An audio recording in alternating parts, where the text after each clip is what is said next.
rugby, we have Saleem Shafi in the house. Saleem, are you there? Yes, lovely to be here, thank you. Lovely, we do have the microphone working, and it is far better. The music just bit back for a second, didn't it? There. So lovely, and you're sounding fantastic, which is great.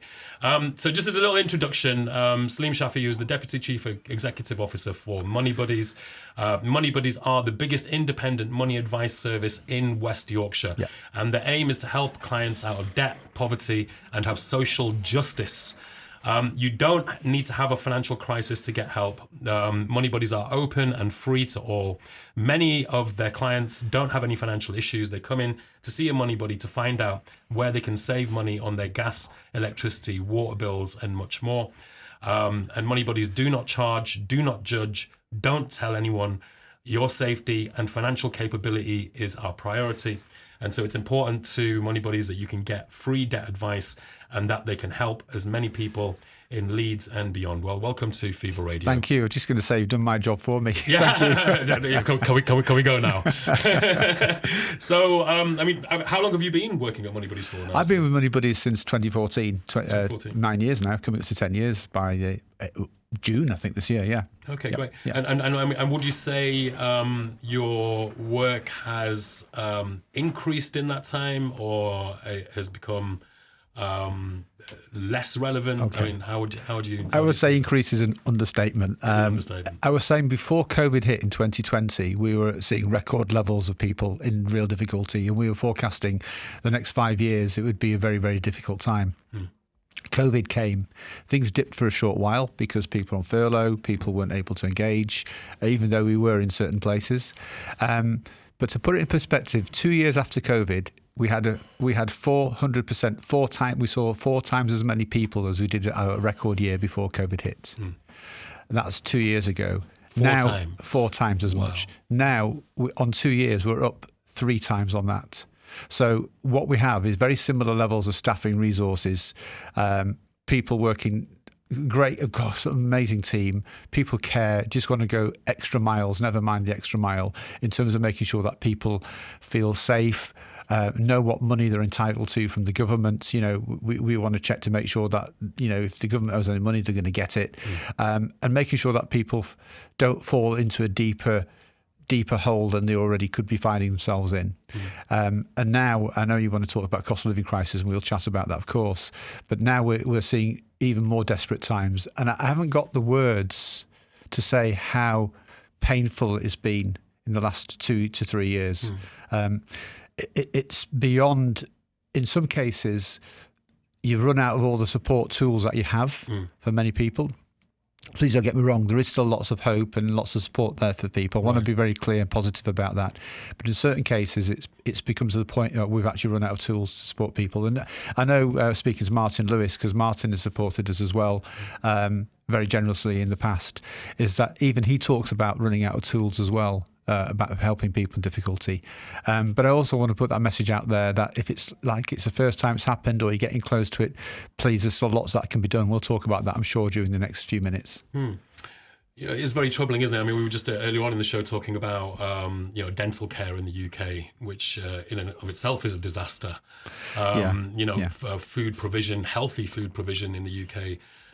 Which is also arguably not going in the direction that we'd like it to see. That's right. You know, so there's so many aspects of UK society that seem to be struggling really, and I find it hard to balance in my own head sometimes. Just considering the suffering on the back end that obviously you're on the front lines of facing. Yeah, we are on the front line of it, and the suffering is very hard, even to the point now that even money advisors in the sector are struggling themselves because of the heavy government cuts, and we might talk about it later. But the fundamental thing is, I don't want to give this picture of just doom and gloom. There is a lot of hope there. You know, in the last year, we've helped clients get back over £8 million or save or gain £8 million in savings that they might never have had by coming to see a money buddy, going through a plan, looking to see what benefits they could be entitled to.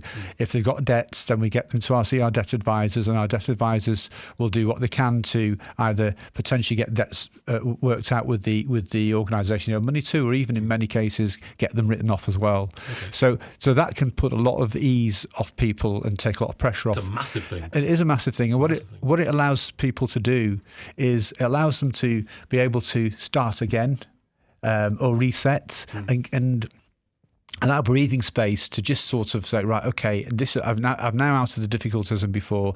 This is what I want to do and plan my future. Because when you're faced with the stress of not being able to pay your bills, when you're faced with the stress of, I heard you talking earlier on this morning about people not using their energy as much. When you're in a cold home, and now it doesn't have to be as cold as it was before, or when you're not faced with the stress of being able to turn on the gas to heat your roti up or something like that.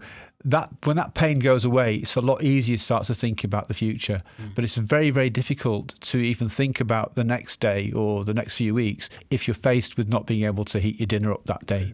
If you're facing a choice reality. Of heating or eating, you're not in a position really to feel comfortable. It is eating. It's heating and eating, and it's not heating enough and it's not eating enough are the big issues at the moment. But we will look and we'll leave no stone unturned to see what support and how we can help people get more money back in their pocket or save more money. Okay. So, as I said, £8 million in the last 12 months from our Money Buddy team in Leeds shows that there is significant savings to be made. So, I mean, just very briefly then, because we've already been touching upon it, but I mean, what do you think is causing this rise in people requiring support or coming to you guys for support? Is it the cost of living crisis? Is that the main driver behind this, or is there something else we're not? It's probably a complex thing, and I mean a complex thing, not hard to work out, but a lot of things to think about. And I think the reality of the moment in the current cost of living is not enough money coming in to meet the basic fundamental needs of what people need. And what I mean by that, I mean the rent of the mortgage, money for food, money for heating, gas, the home, and just being able to just get by. There isn't enough coming in, and this is not. And I want to dispel this myth where we might have people thinking, well, people should budget better, they should plan better. I assure you that the nearly 99% of the people we see over that actually are great with their budgeting, are really good with managing their money. They're working hard. Some people are working hard and on benefits, so some people are working really hard full time and still not having enough coming in. 14% of the people that we see, 1 in 6 people or so, excuse my maths, he says money man here, are earning over £30,000 a year. But I heard you mentioning about rents are so high, that's crippling people. Food has gone up massively, as you know, and of course energy is. We all know how bad that's been. And when people cut back to the bare minimum, they still don't have enough money coming in. So 8 out of 10 people we're seeing at the moment are what we call in a deficit budget. And what that means is that when we've gone through as being as tight as possible on your expenditure to cut back on everything, when you look at what's coming in, there still isn't enough to pay for it. That is a symptom of something larger. And I have to be careful here because we are an apolitical charity. Right, so I can't go into the politics of it and the ideology behind that. And I also have dentists in the family. They told me why they go private and not NHS, but I do have NHS dentists in the family and what the difficulties under the contracts. So there's a lot of ideology perhaps going on behind why we've got to where we've got to, and that's I can't really go into that because it's political. Sure. But in just terms of what we're getting at the moment, it's that there just isn't enough money, and there's not enough support. So I mean, potentially, we're talking about an ideological shift here as well. And are we saying that the thing that's likely to lift all boats in this case to help everybody is just an improvement in the economy? Is that what we're kind of hoping for to kind of transform the improvement in the economy? I would go far in terms of our policymakers really getting their heads together and saying, what do we really want to prioritise here? I'm not confident that is the case. And again, I've really got to watch my words because I don't want to bring anybody into disrepute, and I'll say that on air. But I think our policymakers, our councils have been beleaguered. They've had massive cuts over the last 10 years. And, I'm not a part of the council, by the way. But I know Leeds City Council has lost over £1 billion worth in cuts since 2010. How can you sustain services? How can you, and the councils that sustain and support a lot of charities like ourselves, how can they be expected to do that when they're faced with massive cuts and being told that they're not, organisations, councils being told that they're not running their books very well when they are in reality. So it's a very, very tough one out there, but I would think it's an ideological shift. I think our policymakers need to be getting their heads together and really deciding, do you want to make sure that the most vulnerable people in society and also the ones who've given a lot are supported at times of need? And I'm not convinced that that's been the case. There has been support over the last couple of years with household support fund from the government and some levelling up money coming through, and that's very well welcomed, and I really, really respect and applaud that, but it's not enough. Right. I mean, in fact, you guys have seen cuts yourself, haven't you? Even though you're seeing increasing requirements for your service, you're seeing cuts at the same time. So yes, we are, and we're faced with many in the sector, including ourselves, are faced with what we call a funding cliff, where projects are coming to an end, and there are many good funders out there wanting to support projects like ours and others. And the difficulty is that it's all about, a lot of it's normally about new projects, and you can't keep on creating new projects. Sometimes you need to support the infrastructure of what's already there. And that's a weak link, I think, in our funding sector overall. But I think the key factor is that, for example, our debt advisors are funded by the Money and Pension Service, and the Money and Pension Service do some great work, but we're seeing it's not enough to keep the salaries going. We have to find our own money to be able to keep the salaries at the levels that they're supposed to be at in order to pay people so they can help people who are at real difficulty. It's very, very tough out there. And I'm speaking, and I can't speak for the whole sector here, but I'd like to think that, I do know that they're facing the same thing wherever you are in the country. It's not just a local problem. Okay. All right. So, so what would you say then are the main causes of financial stress for individuals and families currently? Yeah, the main thing, rent arrears is a big one at the moment. Right. Local housing allowance has dropped, which means that people who are claiming benefits, they're not getting the full amount to cover their private rents. So people, particularly in private rent, are really, really struggling. Council tax is another big one. I think we've seen private rental. It's a massive increase. There's increased like 6-7% in the last year, isn't it? Yeah, I'm not surprised. I think it's even higher probably, but it's really crippling people. The council tax and the change from universal credit, from job seekers allowance to universal credit, has affected people's council tax support, which means they're not getting as much support for that, which means puts them into arrears. Then we've got energy bills. Of course, they've been staggeringly high. And of course, we've got people on prepayment meters who are just what we call self-disconnecting. So that means that they don't have enough money to top up their meter. And so if they don't have enough money to top up the meter, they just don't top up, and so they don't use their energy. And I want to counter that, though. There has been support, particularly from the household support scheme that the government set up, which has gone to helping people where we've had the funding to help with energy vouchers for topping up your meters if you're in real difficulty. But again, it doesn't last very long. And it can be quite limited. I do wonder what the fuel poverty numbers come in at now. I've not seen the recent numbers, but I know even 2019, 2018, it was something like 500,000 people plus per year. I think they were talking about 9 million people being in fuel poverty. Oh my God. My word. It's ridiculously high. I'll have to verify those figures, but it's very, very high. And fuel poverty is one of the biggest reasons that we're seeing a lot of people, because having, some people are being forced to be able to heat the home because of maybe there's somebody's got an illness or a condition that needs heat all the time, and what they're going to do. But fundamentally, people are just going cold.